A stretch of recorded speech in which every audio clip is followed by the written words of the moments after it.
Innal hamdalillah nahmaduhu wa nasta'inuhu wa nastaghfiruh wa na'udzu billahi min syururi anfusina wa sayyiati a'malina. May yahdihillahu fala mudilla lahu wa may yudlil fala hadiya lahu. Asyhadu an la ilaha illallah wahdahu la syarika lahu wa asyhadu anna Muhammadan abduhu wa rasuluh alladzi la rasula wa la nabiyya ba'dahu. Ya ayyuhalladzina amanu taqullaha haqqa tuqatih wa la tamutunna illa wa antum muslimun. Amma ba'd. Bapak dan Ibu kaum muslimin dan kaum muslimat yang dirahmati oleh Allah Subhanahu wa taala, pada malam hari ini kita melanjutkan pembahasan dari tafsir surah Al-Isra. Dimulai dari ayat yang ke-61, Allah Subhanahu wa taala berfirman, A'udzubillahi minasyaitonir rajim. Wa idz qulna lil malaikati isjudu li adama fasajadu illa iblis qala a asjudu liman khalaqta tina. Dan ingatlah ketika kami mengatakan kepada para malaikat, bersujudlah kalian kepada Adam. Maka semua mereka bersujud kecuali iblis. Dan dia mengatakan, apakah aku akan sujud kepada orang yang engkau ciptakan, atau apakah aku akan bersujud kepada sesuatu yang engkau ciptakan dari tanah.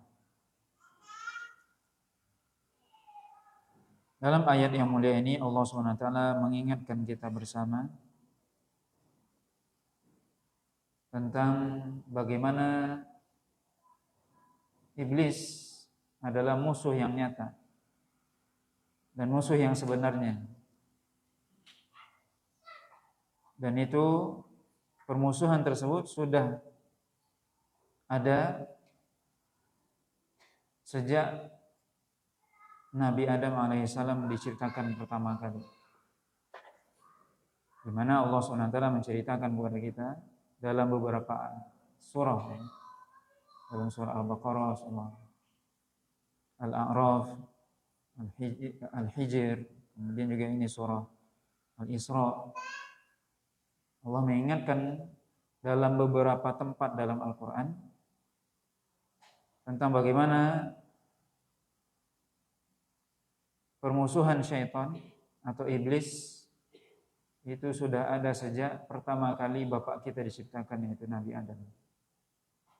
Tentunya Allah SWT mengulangi, menyebutkan kisah ini dalam beberapa surah dalam Al-Quran untuk mengingatkan kita bersama bahwasanya musuh yang pertama dan paling utama atau musuh yang sebenarnya adalah syaitan atau iblis, yang dia sudah menyatakan permusuhan sejak Nabi Adam diciptakan sampai hari kiamat. Dalam surah Al-Isra ini Allah SWT mengingatkan kita bersama.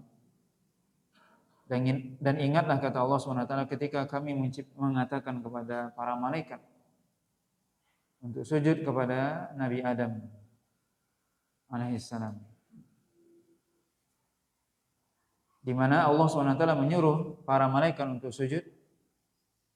Sujud di sini adalah sujud takrim, yaitu penghormatan, yang itu juga dibolehkan dalam syariat umat sebelum Rasulullah SAW diutus. Bagaimana saudara-saudara Nabi Yusuf itu sujud kepada Nabi Yusuf. Allah menceritakan, inni ra'aitu ahada asyara kawkaba wasyamsa wal qamara ra'aituhum li sajidin. Di mana itu dibolehkan dalam syariat sebelum syariat kita. Tetapi dalam syariat Islam tidak dibolehkan penghormatan dengan sujud. Tapi dalam syariat selainnya, selain syariat Islam itu dibolehkan sebagai penghormatan. Termasuk di sini Allah SWT mengatakan bahwasanya kami menyuruh para malaikat untuk sujud kepada Nabi Adam. Maka seluruhnya sujud. Seluruh malaikat sujud sebagai penghormatan, kecuali iblis. Sebagian ulama mengatakan bahwasanya iblis itu bagian dari malaikat. Tapi pendapat yang lebih kuat adalah iblis itu adalah bukan dari malaikat, tapi dia dari kalangan jin, sebagaimana nanti akan disebutkan dalam surah Al-Kahfi. Kana minal jin fafasaqa an amri rabbi. Bahwasanya iblis tersebut adalah dari kalangan jin. Allah SWT mengatakan dalam ayat ini, fasajadu illa iblis, mereka semua para malaikat sujud kecuali iblis. Kemudian iblis dengan sombongnya mengatakan, qala asjudu liman khalaqata tina. Dan ini adalah kesombongan dan bentuk pembangkangan, kedurhakaan yang dilakukan oleh iblis, di mana iblis membangkang, membantah perintah Allah SWT. Asjudu liman khalaqata tina. Juga dalam kalimat ini ada kesombongan dari iblis yang dia merasa bahwasanya dia lebih baik. Tersirat dari kalimat yang disebutkan oleh iblis ini. Asjudu liman khalaqata tina. Apakah aku akan sujud kepada sesuatu yang engkau ciptakan dari tanah? Di mana iblis dengan terang-terangan mengatakan bahwasanya dia lebih baik daripada Nabi Adam. Ana khairum min, dalam surah Al-A'raf. Khalaqtani min nar wa khalaqtahu min tin. Di mana iblis merasa lebih hebat, lebih baik. Sebab aku diciptakan dari tanah, dari api, kata iblis.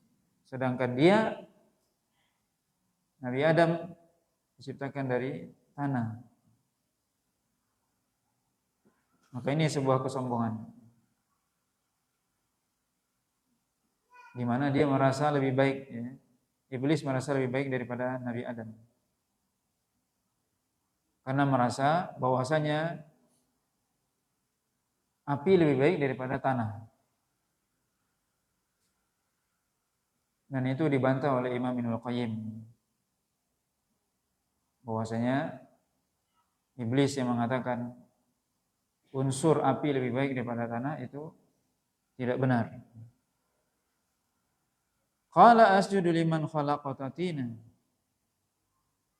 Di mana iblis mengatakan, apakah aku akan sujud kepada yang engkau ciptakan, sesuatu yang engkau ciptakan dari tanah.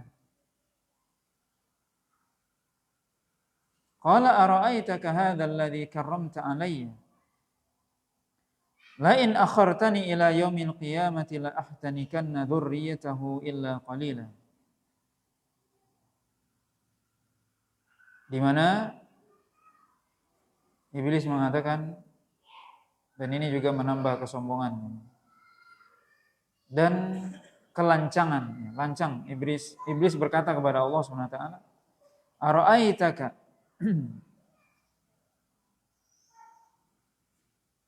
iblis mengatakan bahwasanya bagaimana menurut engkau?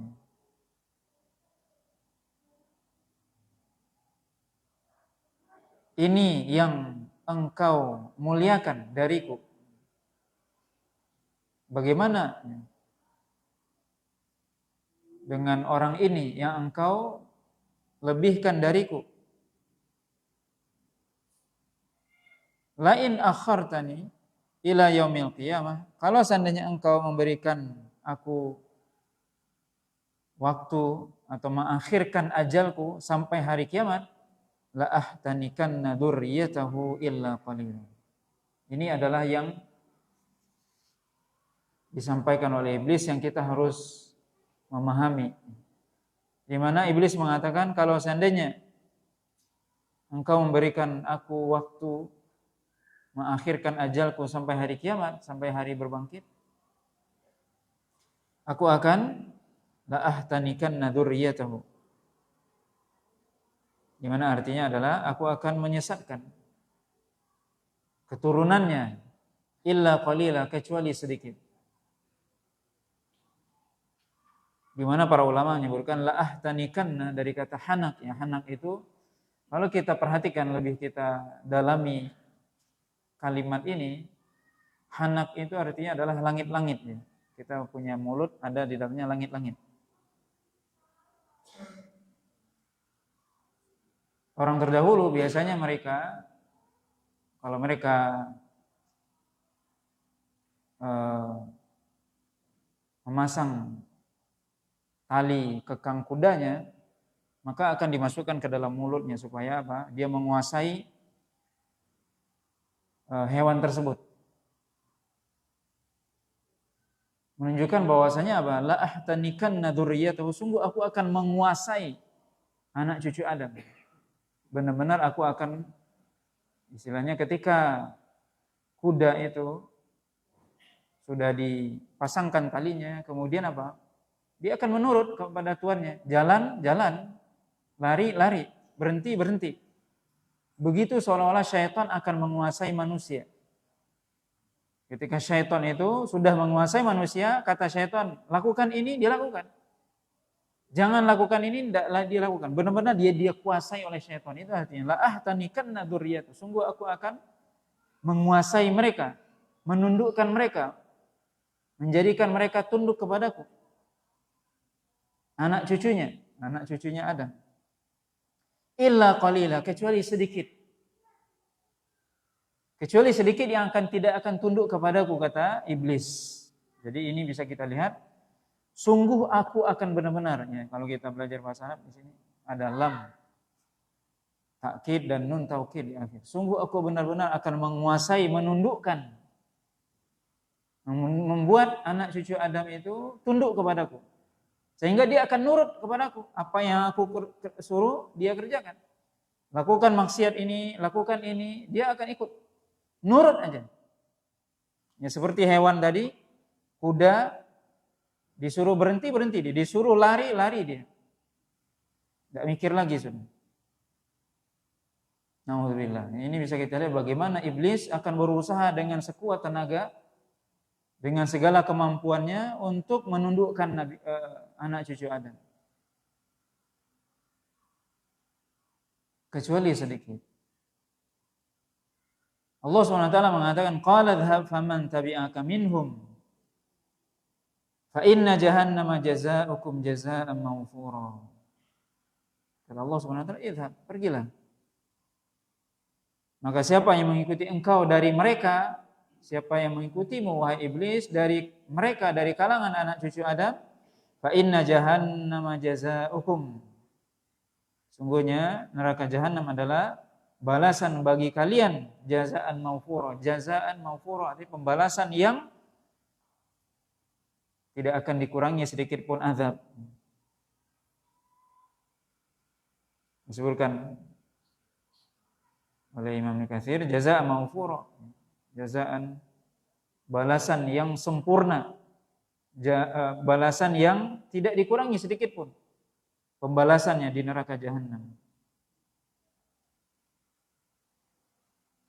Kemudian Allah SWT mengatakan, wastafziz man istata'ta minhum bisautika wa ajlib alaihim bi khailika wa rajlika wa syarikuhum fil amwali wal aulad wa'idhum wa ma ya'iduhumus syaitanu illa ghurura. Allah SWT mengatakan, wastafziz. Istifzaz itu kata para ulama asal katanya adalah membuat orang itu bergerak cepat. Dari kata fazza artinya dia cepat bergerak. Apa kata Allah? Buatlah mereka cepat. Cepat apa? Mengikuti seruanmu, wahai iblis. Ini juga menjelaskan kalimat sebelumnya tadi. Ayat sebelumnya, la ahtanikanna dzurriyyatahu, yaitu ketika iblis benar-benar akan menguasai dan menyesatkan anak cucu Adam. Sehingga anak cucu Adam itu benar-benar mengikuti, menghambakan diri kepada iblis. Kata Allah, wastafziz man istata'ta. Buatlah mereka itu, siapa saja di antara mereka yang engkau sanggup engkau sesatkan, bisautika, dengan ajakanmu, suaramu. Ajakan di sini disebutkan perkataan Abdullah bin Abbas, kullu da'in da'a ila ma'siyah. Segala ajakan suruan untuk bermaksiat kepada Allah Subhanahu wa taala. Ini semua adalah masuk dari ke dalam ayat ini, yaitu buatlah mereka itu segera cepat melakukan maksiat. Bagi siapa yang memang kamu bisa membuatnya seperti itu. Dengan ajakanmu, bisautika, dengan seruanmu, dengan suaramu, dengan bisikanmu. Kata Allah, bikinlah mereka cepat melakukan perbuatan maksiat semampumu dengan ajakanmu, dengan seruanmu. Wa ajlib alaihim, dan ajlib alaihim itu jadikan mereka itu berpindah, bersegera.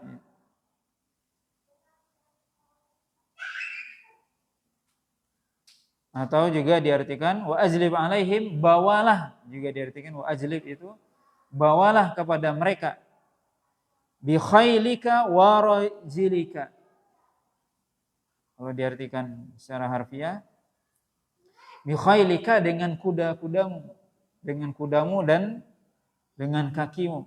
Maksudnya adalah disebutkan oleh Imam Ibnu Katsir, bawalah mereka, bawalah pasukanmu. Baik pasukanmu yang mengendarai kuda ataupun yang berjalan. Allah SWT menantang iblis dengan mengatakan, silahkan kamu bawa seluruh pasukanmu, wahai iblis, baik pasukanmu yang mengendarai kuda ataupun yang berjalan kaki. Itu maksudnya adalah bagaimana, silahkan kamu bawa seluruh tentaramu, wahai iblis, yang mungkin mereka berjalan lebih cepat, ada yang berjalan, ada yang berlari dan sebagainya, untuk menggoda anak cucu Adam. Dan memang iblis itu mempersiapkan pasukannya dari kalangan jin untuk merusak manusia, untuk menggoda manusia dengan berbagai tingkatan. Iblis itu juga dia memiliki pasukan yang pasukannya itu juga memiliki tingkatan dan tugas-tugas tertentu. Sebagaimana Nabi SAW misalnya menyebutkan bahwasanya iblis itu ada di antara pasukannya yang kerjanya adalah merusak hubungan antara suami istri. Itu kerjanya khusus, itu tugas khusus. Gawenya merusak hubungan suami istri. Kalau terjadi perceraian, senang dia. Itu dapat naik pangkat lah dia. Itu kalau kita bahasakan dalam kehidupan kita, kalau ada iblis itu pasukannya dari kalangan syaitan, dari kalangan jin itu yang bisa merusak hubungan antar sesama suami istri, naik pangkat lah dia, senang. Ada yang merusak antara hubungan antara seseorang, saudaranya dengan saudara yang lain.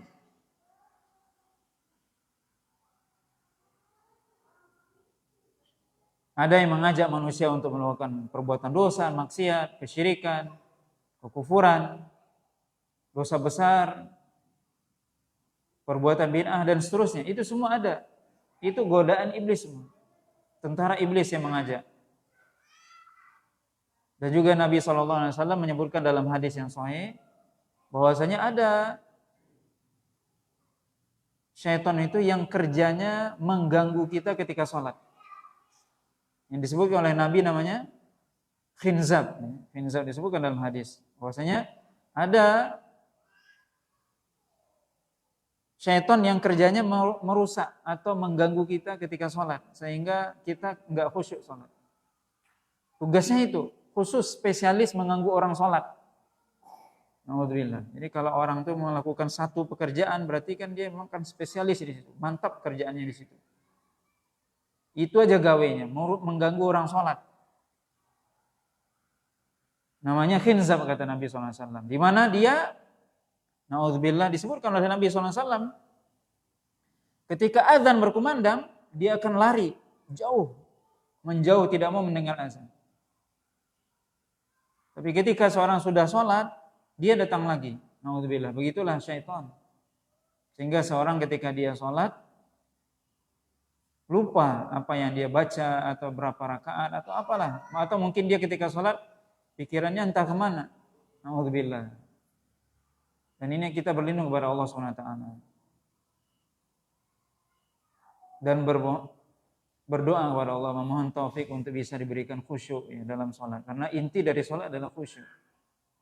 Qad aflahal mu'minun alladzina hum fi sholatihim khashi'un. Sungguh beruntung orang yang beriman. Siapa yang beruntung di sini? Alladzina hum fi sholatihim khashi'un. Yaitu orang yang mereka khusyuk dalam sholatnya. Maka kita berdoa kepada Allah. Salah satu doa gimana? Agar diberikan qalban khashi'an, yaitu hati yang khusyuk kepada Allah SWT ketika sholat. Ini juga kita harus paham. Karena iblis itu enggak mau manusia itu beribadah kepada Allah SWT dengan sempurna. Kalau tadi diajak orang melakukan perbuatan dosa dan maksiat. Ya kalau misalnya orang itu terjaga dari perbuatan dosa, akan dipengaruhi dari sisi sholatnya, dan itu adalah amal ibadah yang sangat besar. Makanya disebutkan bahwasanya iblis memiliki tingkatan khutuwat ya. Langkah ketika menyesatkan manusia. Langkah pertama bagaimana dia mengajak manusia melakukan perbuatan yang paling dibenci oleh Allah, yaitu kesyirikan. Itu yang paling pertama. Kalau manusia itu enggak mau, dia akan pindah ke langkah yang kedua. Dia ajak orang itu melakukan perbuatan bid'ah. Sesuatu yang tidak diajarkan dalam syariat. Mengada-ngada.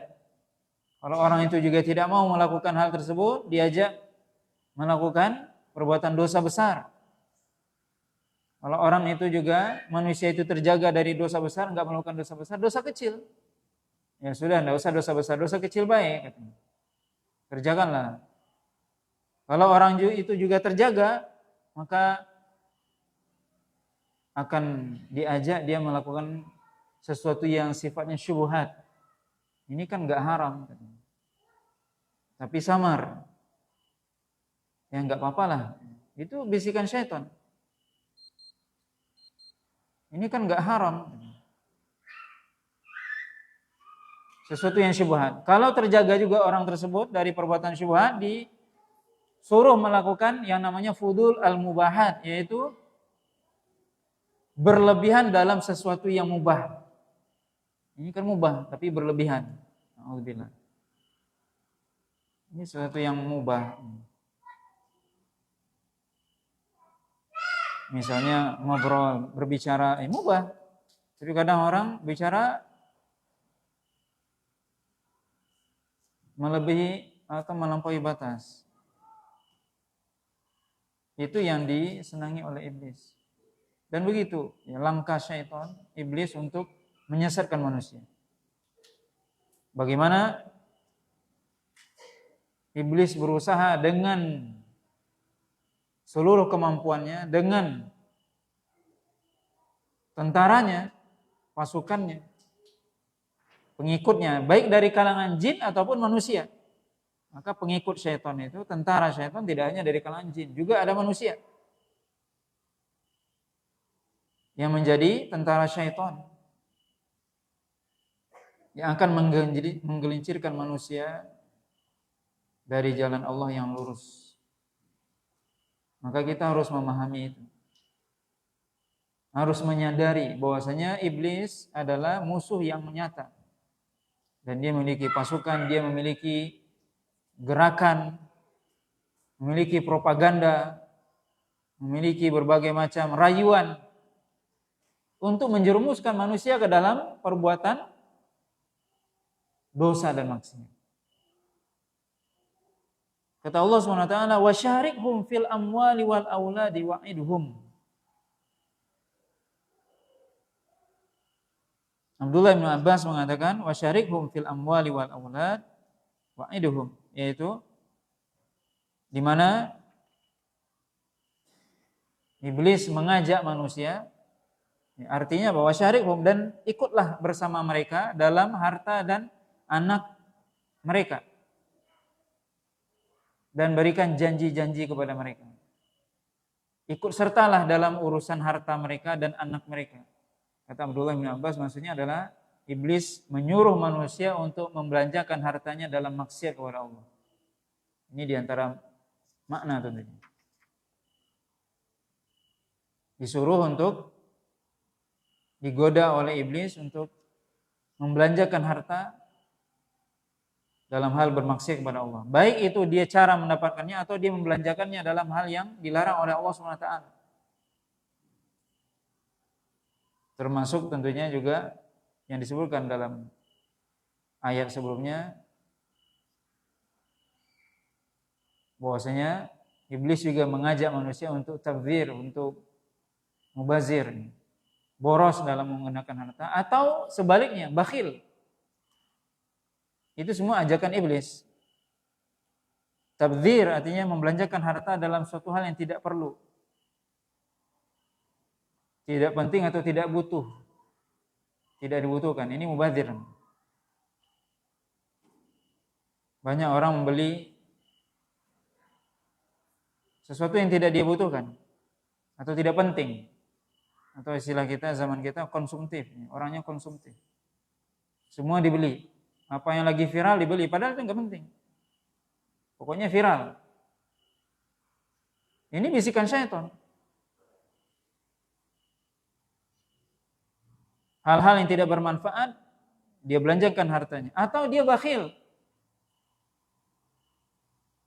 tidak mau berbagi, tidak mau memberikan sebagian hartanya kepada orang lain atau kepada dalam hal yang bermanfaat. Ini juga bisikan dari syaitan. Termasuk juga bagaimana orang itu mendapatkan harta dengan cara yang haram, dengan riba, judi, atau menipu orang lain, mengambil hak orang lain. Ini juga bisikan syaitan. Wasyarikhum fil amwal.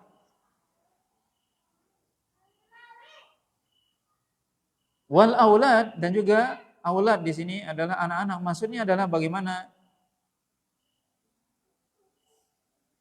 iblis membisikkan kepada manusia untuk melakukan perbuatan zina. Akhirnya lahir anak dari hubungan yang tidak halal. Juga disebutkan maknanya adalah membiarkan mereka atau tidak mendidik anak-anak tersebut dengan pendidikan yang baik. Ini juga termasuk bisikan dari syaitan. Wasyarikhum fil amwali wal aulad. Maka ikutlah bersama mereka dalam harta mereka. Termasuk dalam hal ini adalah dalam makan dan minum harta. Di mana Nabi SAW mengatakan kepada kita, memberitahukan kepada kita, kalau kita makan dan minum tidak baca bismillah, ikut syaitan itu masuk. Ikut dia makan minum. Kalau kita masuk rumah nggak baca bismillah, maka syaitan akan ikut mabit bermalam di rumah kita. Kalau kita baca bismillah ketika masuk rumah, makan dan minum, maka dia tidak akan dapat makan, tidak akan dapat tempat bermalam. La mabita lakum wala asya. Dia sendiri menyebutkan itu syaitan. Kalau seorang masuk rumahnya, maka dianjurkan kita baca bismillah. berdoa sebelum masuk rumah. Baru mengucapkan salam.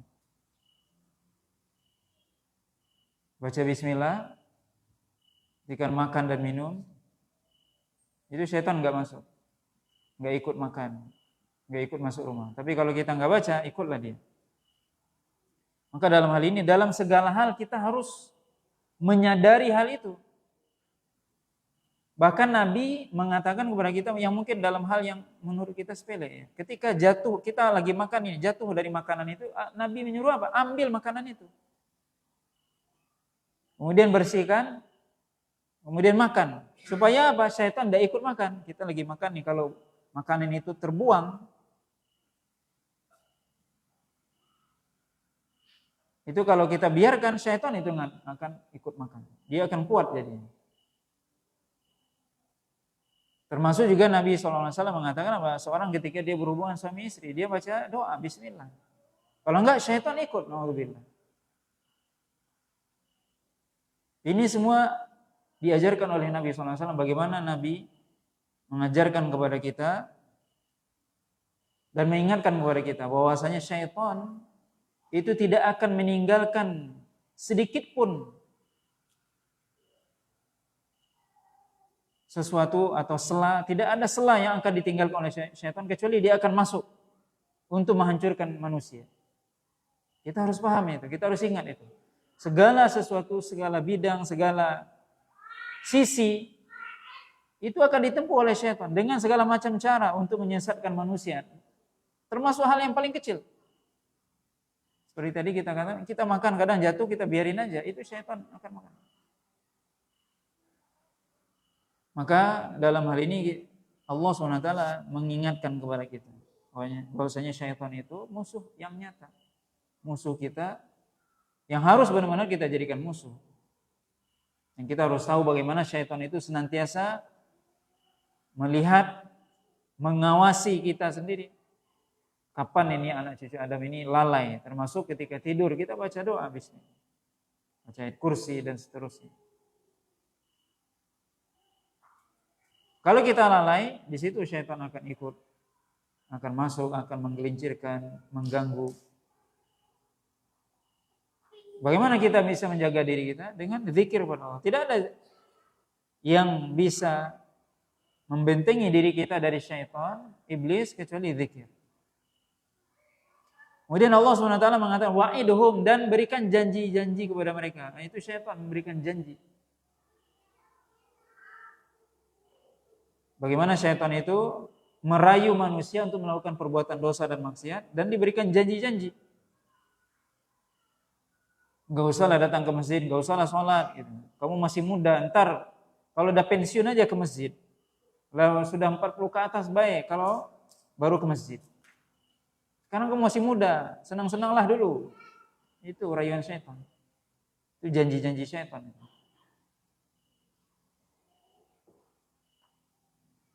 Gak usahlah berinfak ya, eman. Kamu susah-susah nyari duit. Itu janji-janji syaitan. Yang apa? Yang syaitan itu mengatakan apa? Kalau kamu berinfak, miskinlah kamu, bangkrut nanti. Itu perkataan syaitan.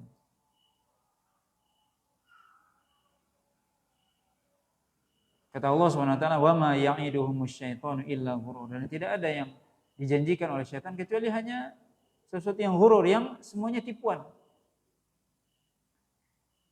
Maka syaitan itu menipu manusia. Atau ada yang syaitan itu menyuruh manusia melakukan perbuatan dosa. Lakukanlah perbuatan dosa ini, ntar juga kamu tahu taubat. Gampang itu, nanti juga taubat gampang kan? Allah Maha Pengampun kan? Itu janji syaitan, itu rayuan syaitan. Segala macam cara ditempuh. Allah SWT mengatakan, inna ibadi laisa laka alaihim sultan. Wa kafa bi rabbika wakila. Sesungguhnya kata Allah SWT, hamba-hambaku tidak ada bagimu wahai iblis kemampuan untuk menguasai mereka. Sultan maksudnya kemampuan untuk menguasai mereka, untuk menyesatkan mereka, untuk menggelincirkan mereka. Inna ibadi, sesungguhnya hamba-hambaku, hamba-hamba Allah SWT yang sebenar-benar hamba. Dan ini adalah sebuah kemuliaan. Seorang menjadi hamba Allah, bukan menjadi hamba dunia atau menjadi hamba iblis. Inna ibadi, jadi yang tidak akan mungkin tersesatkan oleh syaitan adalah hamba Allah. Berarti yang tersesat apa? Bisa jadi itu yaitu hamba syaitan, hamba dunia atau hamba iblis. Inna ibadi, sungguhnya hamba-hambaku, dan beruntunglah mereka, hamba-hamba Allah SWT. Yang kita berdoa agar dimasukkan menjadi hamba Allah yang benar-benar hamba Allah yang benar-benar apa? Ibadi maksudnya apa?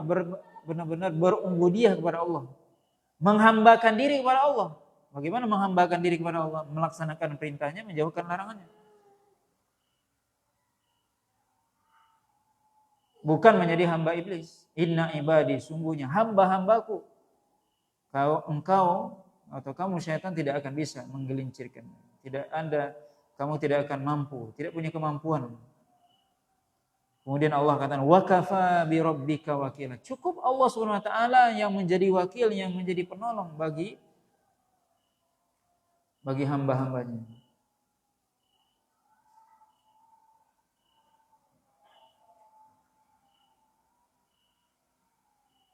Wa kafa bi rabbika wakila. Yaitu cukup Rabb engkau yang menjadi wakil. Itu wakil maksudnya adalah hafidhan wa muayyidan wa nasiran, kata Imam Ibnu Katsir, yaitu yang menjaga, yang menolong, yang menguatkan. Siapa yang membuat manusia bisa kuat? Siapa yang bisa menjaga manusia dari godaan syaitan? Siapa yang bisa menolong, membantu manusia dari godaan syaitan? Allah SWT. Maka hendaknya kita banyak meminta pertolongan kepada Allah SWT agar kita dijaga dari syaitan, berlindung kepada Allah dari syaitan, berlindung kepada Allah SWT dari godaan syaitan. Karena kalau tidak karena pertolongan Allah, sulit manusia itu terjaga dari godaan syaitan, sulit. Bisa kita lihat bagaimana bapak kita Nabi Adam alaihissalam yang Allah ciptakan pertama kali tergelincir karena rayuan syaitan. Maka di sini bagaimana kita,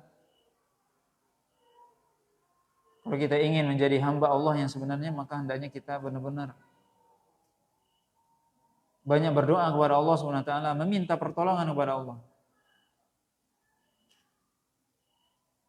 Kita mengatakan a'udzubillahi minasyaitonirrajim, yaitu kita mohon perlindungan kepada Allah dari syaitan. Termasuk dalam sholat kita baca di rakaat yang pertama supaya kita khusyuk, supaya kita tidak diganggu oleh syaitan. Berlindung kepada Allah dari godaan syaitan. Karena kalau tidak ada pertolongan Allah SWT, sulit untuk kita jauh dari godaan syaitan. Karena syaitan itu senantiasa mengganggu kita. Bahkan Nabi SAW mengatakan, inna syaitan yajri fi ibni Adam majrad dam. Bahwasanya syaitan itu mengalir dalam diri manusia seperti mengalirnya darah. Artinya apa? Syaitan senantiasa mengikuti manusia, membisikkan kepada manusia. Kemana kita berangkat, di mana kita berada, syaitan selalu ikut untuk membisikkan kepada kita, untuk mengajak kita untuk melakukan perbuatan dosa dan maksiat, bermaksiat kepada Allah SWT, untuk keluar dari jalan yang lurus, dari siratal mustaqim. Itu syaitan tidak akan pernah berhenti. Syaitan itu nggak pernah tidur dia. Kalau kita tidur, gitu. Syaitan nggak ada tidurnya dia. Maka terus dia menggoda manusia, menggelincirkan manusia, dan berusaha memberikan mudarat kepada manusia.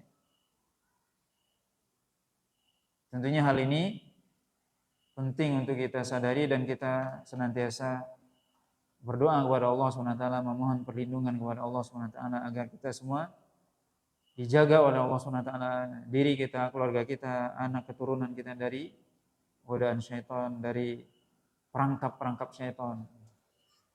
Nah, wallahu ta'ala mungkin ini beberapa ayat yang bisa kita baca pada malam hari ini. Mudah-mudahan bermanfaat. Wallahu ta'ala a'lam wa sallallahu ala nabiyyina Muhammadin wa ala alihi wa sahbihi wasallam. Subhanakallahumma wa bihamdika asyhadu an la ilaha illa anta astaghfiruka wa atubu ilaik. Assalamualaikum warahmatullahi wabarakatuh.